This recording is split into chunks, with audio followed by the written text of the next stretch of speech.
Welcome to Prime Life. We call it Retirement 2.0. Leave each episode with tips and new ideas to help you navigate retirement in our new age. It's your time. Make it count.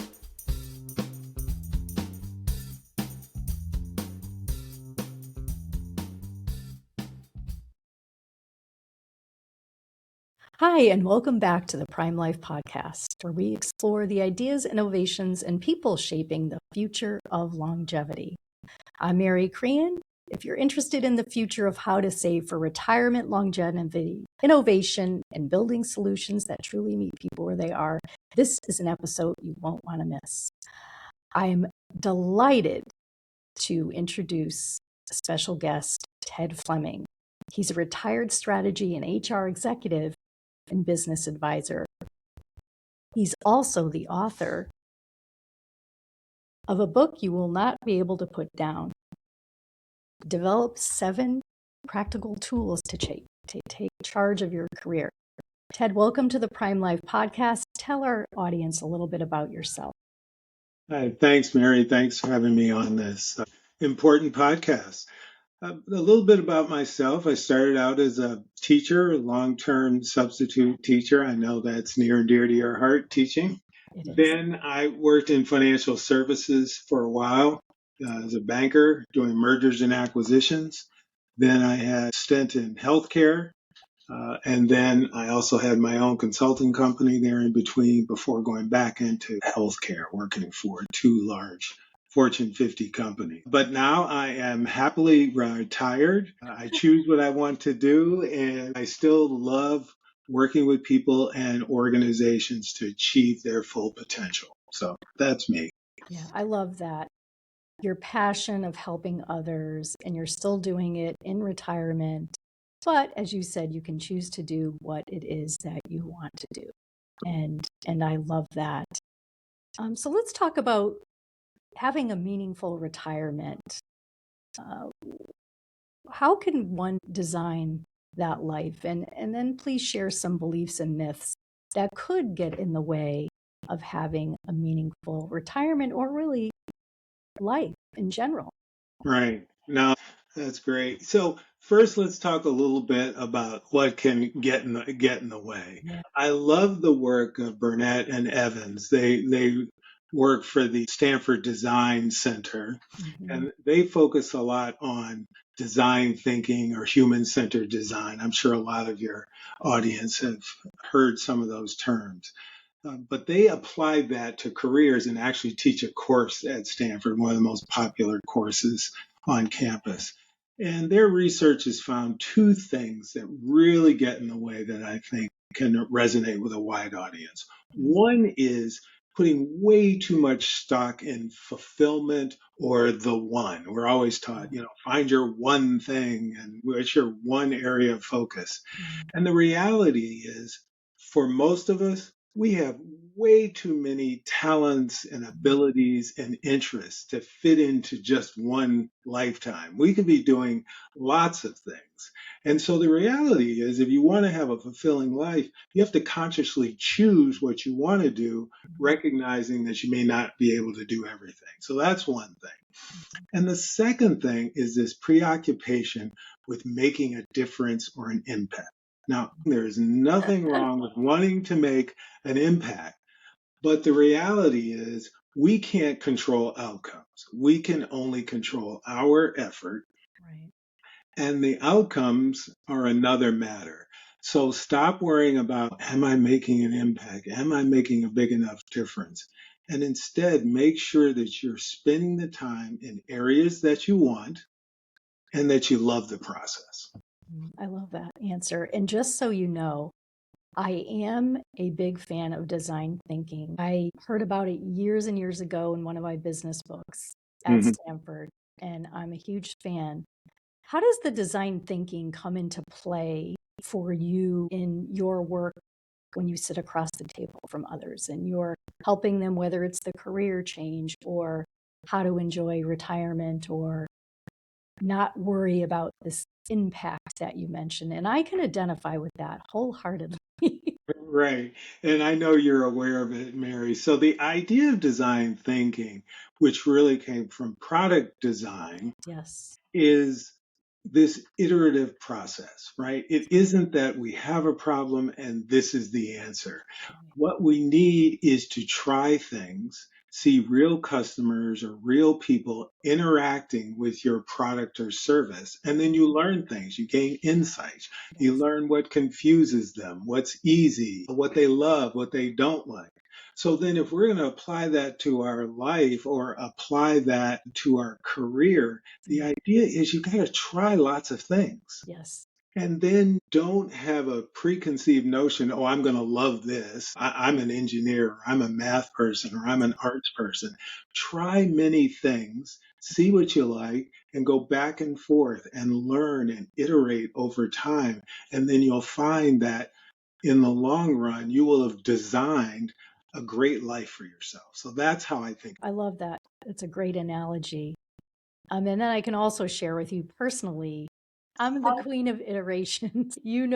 Ted, I've done many different things in my career. I've tried different things. Some of them have worked out. Some of them perhaps haven't exactly as I anticipated. And I keep saying that I keep getting up to bat, taking a swing, Mhm. and seeing what really floats my boat and perhaps what doesn't. Um, I'd like to talk a little bit about ageism. Is ageism real in your mind? And if so, what strategies can our listeners use to combat it? It tends to be a topic that comes up on and off Prime Life podcasts from various individuals. Some really seasoned former executives, for that matter, who have decided to take a step back and retire. So I'd love to hear your point of view about that. Yeah. I think, unfortunately, ageism is real. I know I was looking up, doing some research prior to our talk, and, AARP, yes, our famous magazine, they did a survey that Yeah. revealed that up to 64% of workers felt directly or observed ageism in the workplace. And then we also know from the Labor Bureau's statistics that there is ageism, and in particular, older women experience a much higher percentage. And there's a huge gap, sometimes upwards of like 36%, where they'll get less callbacks than other people with the same amount of experience. So it is real. Mhm. But what I try to tell people is as you get older or more mature or experienced, Mhm. the way to think, you have to think about looking for opportunities slightly differently. Mhm. And I get people to focus on two things. One is to activate your network, Mhm. and the second is to focus on value. So activate your network means you have to talk to your friends, talk to other people, do networking, and ask people. A lot of people build networks, they don't leverage them. They Mhm. have lots of friends on LinkedIn, they have lots of colleagues, but they don't ever really ask them directly for things. So I encourage people to do that because, quite frankly, the more experienced you are, the more the recruiter's going to think, well, you've been working for 10 or 15 years, you must know people. Right. So if they can't get you a job, then maybe there's something wrong with you. I don't think that's fair, but that could be a reality. Okay. So that's one thing. The second thing is to focus on value. People aren't necessarily, when we're older, going to hire us thinking, oh, this person will be great for the future and they'll work here for the next 15 years. Even if that's true, Right. that won't be the mindset. So instead, you have to solve a specific problem for a hiring manager and focus on the value you bring. So those are the two things. Mm. I really love that perspective, and I hadn't thought about that, especially the last thing you said about solving a challenge, Right. bringing something very specific that you can do, because really we all walk around thinking like, well, how can this person help me? And I'm saying this in a not in a negative way, Right. especially if you're a hiring manager. you are going to work for a company. And the reason the company pays you is because you're going to do something to help the company and help them solve a problem or help them grow their business or whatever that role could look like for you. Just to follow up on that, Yeah. I also find that the more experienced you get, that's what you'll enjoy more. Instead of just looking at a generic job description or whatever, you know what you're good at, you Yeah. know what you enjoy doing, you know the type of work environment and culture you like. Mm-hmm. Go out proactively and say, this is what I'm looking for. I want to work with these types of people, solve these types of problems. Who's looking for that type of person? And you'll find that that should help you.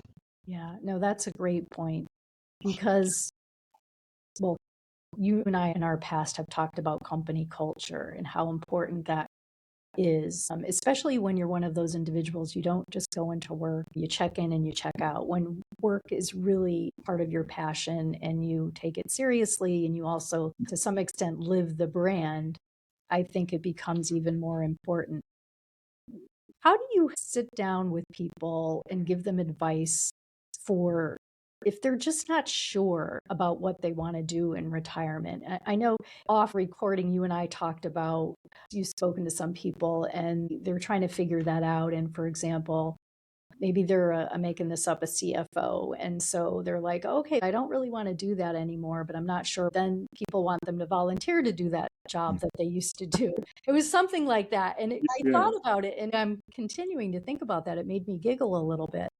So how do you sit down with an individual? And I use CFO, but it could be anyone who says, I've done this and I think I need to move on to do something maybe more enjoyable, but I don't know what it Right. is. How do you chunk it out for people and take them through some baby steps, perhaps? And we'll get that answer after a brief word from our commercial sponsors.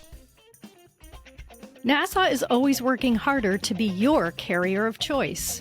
We offer insurance products that can help you meet your retirement goals, such as protecting your savings, securing lifetime income, or paying for healthcare costs.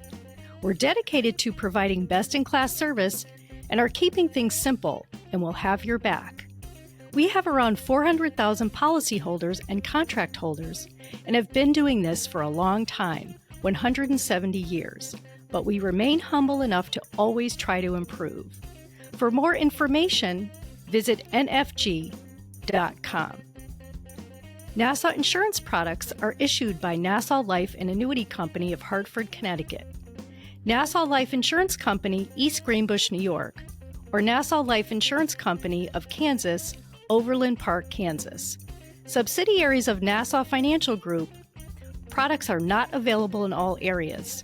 Policyholder counts are for all Nassau companies as of September 30th, 2022, and are subject to change. That's right. So the first thing is, yes, you're perfectly normal. It's all right. You did not know. But again, I go and I talk about this in the book too. Same with careers. You can do the same thing in retirement or looking for careers or jobs in retirement. I call it explore the possibilities. You have to explore the possibilities. And so the first thing you need to do is get some ideas of, well, what do I explore? So I usually get people to focus in three areas. So the first focused area is what causes or interests or industries are you attracted to? So let's say, for example, I'm interested in mental well-being or education or financial literacy. Those are examples. So I want you to focus on what are some causes, interests, or industries. The second thing, then, what organizations do you admire? And this is an important step. When I ask you what people, organizations, places you admire, what you're really doing is creating a mental picture of the culture that you're attracted to. I like the way they approach something. I like the people there. I like their cause. Right. So you might do that. And then what I have people do is come up with three organizations that they admire for each of their focus areas. So it might be the Trevor Project or Mental Health America. These are examples, United Negro College Fund, whatever it is, but start to list companies that you admire. And then the final step is, what role are you willing to play? And that's real important when you're in retirement. So what do you want to do? Going back to the CEO thing, it's like, I don't want to be a CFO anymore. I don't want to do the finance, Right. Like, I don't want to be a CEO. I don't want to be a CFO. But what do you want to do? Do you want to be a board member? Do you want to be a volunteer? Do you want to be a consultant? And then when I work with people, they're shocked when I say, oh, great, you just came up with 21 different jobs. They're like, what? What are you talking about? And it's like, well, what you do is you connect the role with your focus area with an organization, and that gives you something. So you might say, well, I'm interested in being a board member in the education space for maybe a company like the United Negro College Fund, or I'm interested in being a volunteer in the mental well-being space with an organization like the Trevor Project. So that's how you pull things together. Then you can talk to people. Do you ever find that what you observe with individuals is different than what they observe about themselves as you're trying to help them march forward? I'm just curious. Yes. If I'd say, as a business advisor, Mhm. whenever I have a meeting with clients, particularly if they're looking for a new role, they always say the same thing. They're like, boy, you make me sound good. And it's like, all I did was ask you some questions and I articulate your skills, your interests, your focus areas Right. just a little bit crisper than you do. And so, yes, I think people are always sort of surprised at the number of talents and interests that they have. They just haven't articulated it very well. And once you do that, things will open up for you. Yeah, no, I think that's a good point. And I'm sure you help people create their elevator pitch as well so that they become crystal clear and memorable when they are going through that search, whether it's in retirement or not. I'm putting you on the spot a little bit, but do you have a quick story, don't need to name names, of someone you've worked with that you really witness a really interesting and successful, I would like to say? Yeah, I'll give you because I'll sort of do the what went well and then Okay, one I love that. I think that's perfect. one that didn't go so well. So one is, without naming names, my dentist. All right, so I want my dentist had built over several decades, really large, successful practice. And as you might imagine, like a lot of professionals, he wanted to pass it on to his son. It's like, this is what I've built this, Ted. I'm going to pass this down to my son, and this will be great. And of course, the son said to me, I have no desire to stay in this state. So the son moved to another state. And so in this case, my dentist had never thought about the possibilities. He had only imagined one future. And so because of that, he sells the practice, moves to Florida, golfs like 3, 4 times a week, hangs out with friends. A year later, he's back working for the people that he sold the practice to part-time. And he said, I was bored. I didn't know what to do. And you can only golf so long. So that's an example of someone that didn't have a plan.